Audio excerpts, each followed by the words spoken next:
now continuous lockstep body drift, cha-cha, whoom, and then it's concluding in very big body drift at the end. Now, without disturbing my shoulder line too much, because we don't want to, lose our posture, it's beautiful look.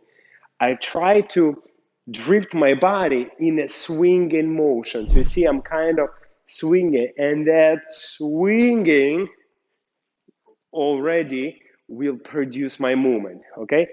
So the swinging body drift. So it's like a breathing wave, like I create this wave for myself, which will guide my movements.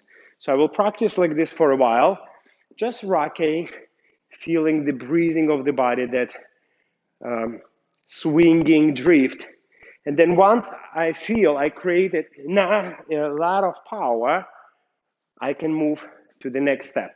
Now from here, for example, I have a hip twist in the continuous lock. So I will try to use body drift to let and guide my leg passing and the hip twist. Boom, walk. And from here, the same. Body drift, decide that step. And now continuous lock step, body drift, cha-cha, boom, and then it's concluding in very big body drift at the end. So here, guys, hope you understand that I took today a cha-cha simple group. I break it down through our elements. Hope you remember, watch day 1, day 2, day 3, day 10, where I listed those elements on the board, which was pendulum, leg passing, and step, and then we were working on the actions.